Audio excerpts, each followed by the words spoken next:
As Air Force One descended through the cloud layer over Costa Rica on March 18, 1963, President John F.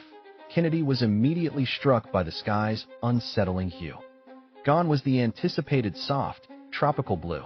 Instead, the sky bore a bruised, metallic gray that shimmered ominously, hinting at something far more sinister than a mere volcanic eruption. The pilot's steady voice broke through the tension, confirming that Irazú had been active all week, but the severity of the ash's presence exceeded the reports they had received. Kennedy leaned closer to the window, observing as the volcanic ash seemed to pulse in unnatural waves, stirring as if influenced by a tide invisible to the naked eye. A shiver crept up his spine, a premonition that something was amiss. The motorcade ride into San Jose, meant to be filled with festive celebrations and the roaring cheers of the public, turned into a stark contrast. The streets were eerily half-empty, with the few onlookers standing in doorways, cloths pressed to their mouths, their expressions muted beneath the ash that collected like frost on rooftops. Beside him, Agent Donovan assured Kennedy that local authorities deemed the eruption stable. Still, Kennedy felt a sense of foreboding. He had grown up understanding storms and nature's signs, and this mountain bore an awareness he could almost sense.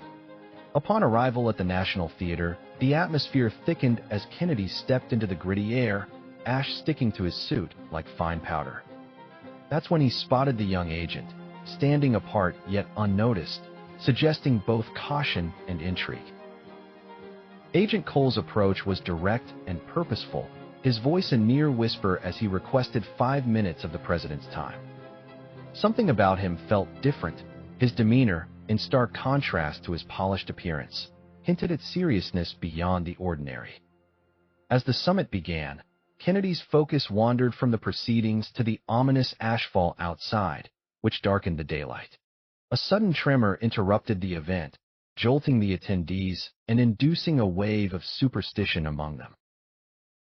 Cole, reappearing at Kennedy's side, insisted that they leave immediately. Moving into a dimly lit rehearsal room, Cole revealed a metallic device that hummed with an unsettling energy. His declaration that he was not from this decade sent a shockwave through Kennedy. Cole explained the dangerous fracture in time and the significance of Kennedy as a pivotal figure in history. The urgency escalated as another tremor shook the building, dust drifting from the rafters. With a resolute touch on the device, Kennedy felt reality dissolve around him, leading him into a transformative corridor of swirling possibilities. The journey through the time stream began, revealing fragments of history rewritten. The stakes were monumental, and with an iron will, Kennedy knew they had to step forward and fix what had been broken. The corridor spat them out with a violent lurch. Kennedy stumbled onto sun-baked concrete, the heat rising in shimmering waves. The air smelled of exhaust, popcorn, and something else, something metallic, like the moment before a lightning strike. Cole steadied him. "Sir, brace yourself." Kennedy lifted his gaze. He knew this place. Dealey Plaza, the open stretch of road, the grassy knoll, the Texas school book depository looming like a silent sentinel. But something was wrong. The crowds were smaller. The motorcade was different, a model he didn't recognize. And the air felt charged, as if the timeline itself were holding its breath. Kennedy's pulse hammered. "This is November 22nd, 1963. Cole nodded. "But not your November 22nd. Kennedy scanned the plaza, the angles, the rooftops, the shadows. The plaza fell silent. The world seemed to hold its breath. The young man turned, walked away, and vanished into the crowd. "Mr. President," an agent called. "We need to move." The Ambassador Hotel rose against the Dallas skyline like a fortress of brick and limestone, its Art Deco facade gleaming in the late afternoon sun. The motorcade pulled into the underground garage with military precision. Tires, squealing on concrete as Secret Service agents swarmed the vehicles. Before they even came to a complete stop, Kennedy emerged from the limousine, his legs steadier than they had been 20 minutes ago, but his hands still trembled slightly as he buttoned his suit jacket. The adrenaline was fading now, leaving behind a hollow, electric feeling in his chest. Agent Kellerman led him to a service elevator. Two more agents flanking them, hands inside their jackets. The elevator rose in silence, the only sound, the mechanical whir of cables and Kennedy's own breathing. "The entire floor is secure, sir," Kellerman said. As the doors opened, W cleared the adjacent rooms and posted men at every exit. "Air Force One is being swept now. W will have your wheels up within 2 hours." Kennedy nodded but said nothing. The suite was elegant with high ceilings, crown molding, heavy drapes drawn against the windows. Someone had already brought in his briefcase and a change of clothes. A phone sat on the desk, its red light blinking with waiting messages. "I will be right outside, Mr. President." The door closed. Kennedy stood in the center of the room, alone, for the first time since Dealey Plaza. The silence was deafening. He walked to the bathroom, turned on the faucet, and splashed cold water on his face. When he looked up, his reflection stared back at him, pale, eyes too bright, a thin sheen of sweat still on his forehead. He had seen the rifle. He had known. But how? The instinct had been so powerful, so certain, like a hand reaching through time itself and pulling him down. He had felt it before in Cuba, in Berlin, in a dozen smaller moments over the past year. A sense of knowing things he shouldn't know, of remembering things that hadn't happened. Or had they? Kennedy gripped the edge of the sink, his knuckles white. There was something wrong with the world. Something changed, and he was at the center of it. A knock at the door made him straighten as Marilyn Monroe entered. She pulled back her hands, framing his face, her eyes searching his with an intensity that made his breath catch. There was history there, messy, beautiful history, stolen moments and whispered conversations, and a connection that defied easy definition. "You scared the hell out of me," she said, her voice trembling. "I scared myself." Peter Lawford entered behind her, his usual easy charm subdued but present. "Christ, Jack, when we heard the news." He shook his head, then crossed the room, and pulled Kennedy into a brief, fierce hug. "You've got to stop giving us heart attacks, Mr. President." Kennedy managed a weak smile. "I'll add it to my list of priorities." Bobby cleared his throat. "I'll give you a few minutes. I need to coordinate with the detail anyway." He squeezed Kennedy's shoulder once, nodded to Marilyn and Peter, and left. The door closed. Marilyn sank onto the sofa, her hands clasped tightly in her lap. Peter poured 3 glasses of water from the pitcher on the sideboard and handed them out, then settled into an armchair. Marilyn shook her head slowly, as if trying to grasp something just out of reach. "I don't know how to explain it, but sometimes I feel like I'm remembering things that didn't happen, or things that did happen, but differently." She laughed, but it was a brittle sound. "I sound crazy?" "You don't," Kennedy said softly. She looked at him sharply. "LDBL quote, you feel it too?" "RDBL quote par." It wasn't a question. Kennedy didn't answer, but something passed between them. An understanding, a shared sense of displacement, of living in a world that had been subtly rewritten. Peter cleared his throat. "Okay, this is getting a little too Twilight Zone for me." He leaned forward, his expression serious despite the lightness in his tone. "What matters is you re-alive, Jack. You re-here. And whatever the hell's going on, we're gonna figure it out together." Kennedy looked at him, at Peter, who had been his friend since before the presidency, who had stood by him through scandals and triumphs, who had brought Marilyn into his life in the first place. And he looked at Marilyn, who had survived her own darkness, who had clawed her way back from the edge of something terrible. In another life, a life he couldn't quite remember, but could almost feel she hadn't survived. In another life, neither had he. "You rewrite," Kennedy said quietly. "Things are different now." He squeezed Marilyn's hand. "And I think that is a good thing." Marilyn smiled a real smile, small but genuine. "Glad you read here, Jack. I'm glad we'd all here." "Me too," Peter said, raising his water glass in a mock toast.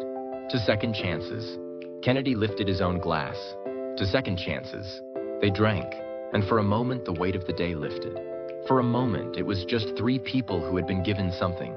Precious and impossible, more time. Marilyn leaned her head against Kennedy's shoulder. "What happens now?"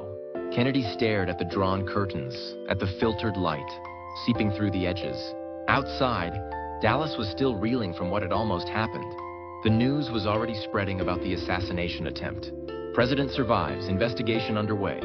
But inside this room, in this moment, there was only quiet. Now, Kennedy said, "We go back to Washington, and we keep going." That simple? Peter asked. That's simple. But even as he said it, Kennedy knew it wasn't as simple at all. Someone had tried to kill him today. Someone had set history on a course toward his death, and he had defied it. The question was what came next, and who or what would try to stop him. Another knock at the door. Bobby S. voice, Jack, Air Force One is ready. Kennedy stood, helping Marilyn to her feet. She held his hand a moment longer than necessary, her eyes searching his face one more time. Be careful, she whispered. Always. She smiled sadly. Liar. He kissed her forehead gently, then turned to Peter and shook his hand. Thank you for coming. Both of you. Anytime, Mr. President, Peter said. Literally any time. Kennedy opened the door. Bobby stood in the hallway, flanked by agents. Beyond them, the machinery of the presidency was already in motion. M-phones ringing, aides conferring, the world demanding answers. But as Kennedy stepped into the corridor, he glanced back one last time. Marilyn stood in the doorway, backlit by the soft light of the suite. And for just a moment, she looked like something out of a dream. Beautiful and fragile and impossibly real. She raised her hand in a small wave. Kennedy waved back. Then he turned and walked toward the elevator, toward Air Force One, toward whatever came next. Behind him, the door to the suite closed softly, and in the silence that followed, Kennedy felt it again, that strange electric certainty. History had tried to kill him today, but history, he was beginning to understand, was not as fixed as everyone believed, and neither was he. Kennedy sat in the back of the armored limousine, hands folded in his lap, eyes fixed on the road ahead. He had agreed to return to Dallas for a speech on national unity, a symbolic gesture, his advisors said, a way to show the nation that fear would not dictate its future. But Kennedy felt something else pulling him here, a thread, a whisper, a shadow. He didn't know why. He only knew he had to come. As the motorcade approached Dealey Plaza, the air seemed to thicken. The crowd noise faded. The sunlight dimmed, as if passing through an unseen veil. Kennedy's breath caught. The dream surged back vivid, electric, undeniable. The road, the crowd, the glint of metal. His pulse quickened. Are you all right? Kennedy nodded, though he wasn't sure he was. Just thinking. She squeezed his hand. We don't have to do this. Yes, Kennedy said quietly. We do. The limousine slowed. Dealey Plaza opened before them, and Kennedy felt the world tilt. The plaza was unchanged, the same angles, the same buildings, the same open stretch of road. But to Kennedy, it felt like stepping into a memory he didn't have, a moment he had lived and lost, a fracture in time. He leaned forward, eyes scanning the rooftops. The Texas School Book Depository loomed on the left. The 6th floor window stared back at him like an unblinking eye. Kennedy felt a chill crawl up his spine. He could still see the silhouette, the glint of metal. The moment the world had almost ended, he swallowed hard. Driver, he said quietly, stop the car. The limousine eased to a halt. Secret Service agents tensed, hands on weapons, eyes scanning the plaza. Sir, one of them asked, is something wrong? Kennedy didn't answer. He opened the door and stepped out. The agents protested, but he raised a hand, calm, steady, presidential. It's all right, he said. I just want to walk. They surrounded him instantly, forming a protective ring. Kennedy walked slowly toward the grassy knoll. Dealey Plaza opened before them, and Kennedy felt the world tilt. The plaza was unchanged, the same angles, the same buildings, the same open stretch of road. But to Kennedy, it felt like stepping into a memory he didn't have, a moment he had lived and lost, a fracture in time. He leaned forward, eyes scanning the rooftops. The Texas School Book Depository loomed on the left. The 6th floor window stared back at him like an unblinking eye. Kennedy felt a chill crawl up his spine. He could still see the silhouette, the glint of metal, the moment the world had almost ended.